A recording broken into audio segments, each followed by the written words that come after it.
வணக்கம் மக்களே, சற்று முன் வெளியான முக்கியமான அறிவிப்பு. பேன் கார்டு வைத்திருக்கக்கூடிய அனைவரும் குறிப்பிட்ட தொகைக்கு மேலே வங்கியில் பண பரிமாற்றம் செய்திருந்தீங்க அப்படின்னா அதற்காக வருமான வரி கட்டணம் அப்படிங்கிற அறிவிப்பையும், பேன் கார்டை புதிதாக பெறுவதற்கு விண்ணப்பிப்பவர்கள் எந்த ஆவணத்தை முக்கியமாக கொடுக்கணும் அப்படிங்கிற தகவலையும், ஆதார் கார்டு அப்டேஷன் பற்றிய முக்கிய தகவலையும் வெளியிட்டிருக்காங்க.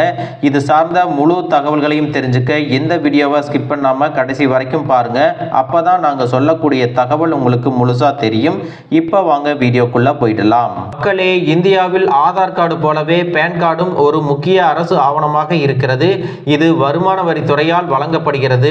குறிப்பாக வருமான வரி செலுத்துவதற்காக மட்டுமல்லாமல் வங்கிகளில் குறிப்பிட்ட அளவிற்கு பணம் எடுப்பதற்கும் பண பரிமாற்றத்திற்கும் நிதி சார்ந்த பல்வேறு விஷயங்களுக்கும் பேன் கார்டு என்பது மிகவும் அவசியம். இப்படிப்பட்ட நிலையில் வரி ஏய்ப்பை தடுக்கும் வகையில் அடையாள சரிபார்ப்பை வலுப்படுத்தும் நோக்குடன் ஜூலை 1ஆம் தேதி முதல் புதிதாக பேன் கார்டு பெறுவதற்கு ஆதார் எண் கட்டாயமாக்கப்பட்டிருப்பதாக மத்திய அரசு தெரிவிச்சிருக்கிறாங்க.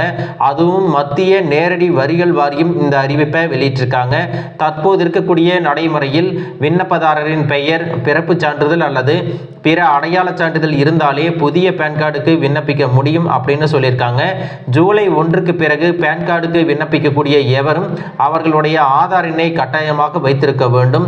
அதுவே விண்ணப்ப செயல்பாடின் போது மிக முக்கிய சரிபார்ப்பு ஆவணமாக செயல்படும் அப்படின்னு சொல்லியிருக்காங்க.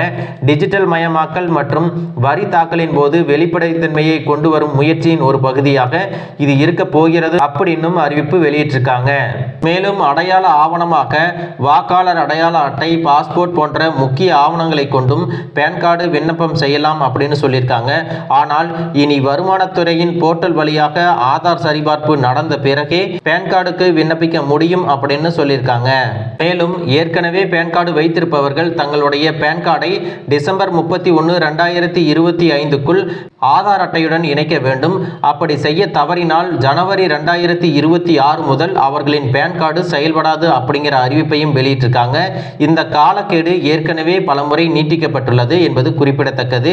இந்த புதிய மாற்றங்கள் நிதி சேவைகளின் வெளிப்படைத்தன்மையும் வேகத்தையும் அதிகரிக்கும் என்று எதிர்பார்க்கப்படுகிறது. குறிப்பாக பார்த்தீங்கன்னா, பேன் கார்டை தவறாக பயன்படுத்துவதும் 2 பேன் கார்டு பெறுவதும் மிகப்பெரிய குற்றமாகும்.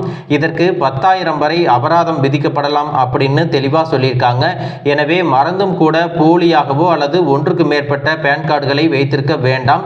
இப்போது ஒன்றுக்கு மேற்பட்ட பேன் கார்டுகள் இருக்கு அப்படின்னா அதை உடனடியாக மத்திய அரசிடம் சமர்ப்பித்து விட வேண்டும் அப்படின்னு சொல்லியிருக்காங்க.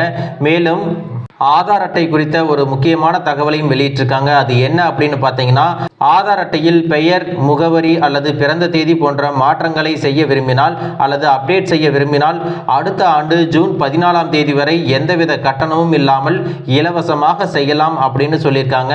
மக்களே, புதிய வருமான வரி முறையின் கீழே உங்களுடைய வருமானம் 4 லட்சம் முதல் 8 லட்சத்திற்குள் இருக்கு அப்படின்னா நீங்கள் உங்களுடைய வருமானத்தில் 5% வருமான வரி செலுத்த வேண்டும். அதை போல உங்களுடைய வங்கி கணக்கில் 10 லட்சம் ரூபாய் பணப்பரிமாற்றம் நடந்திருக்கு அப்படின்னா உங்களுடைய வங்கியானது உங்களுடைய அக்கவுண்ட் தகவல்கள், பேன் கார்டு தகவல்கள் எல்லாவற்றையும் வருமான வரித்துறைக்கு நேரடியாக அனுப்பிடுவாங்க. அதன் பிறகு நீங்கள் உங்களுடைய வருமானத்தை கணக்கு காட்டி அதற்கான வரி கட்டணம் அப்படிங்கிறதையும் ரொம்பவே தெளிவாக சொல்லியிருக்காங்க. மக்களே, இந்த தகவல் உங்களுக்கு ரொம்பவே பயனுள்ளதாக இருந்திருக்கும் அப்படின்னு நினைக்கிறேன். இது போன்ற அரசு அறிவிக்கிற அனைத்து உண்மை அப்டேட்டுகளையும் தெரிஞ்சுக்க நம்ம சேனலை சப்ஸ்கிரைப் பண்ணுங்க. வீடியோ பிடிச்சிருந்தா ஒரு லைக் பட்டனையும் தட்டி விட்டுருங்க. தேங்க்யூ ஃபார் வாட்சிங்.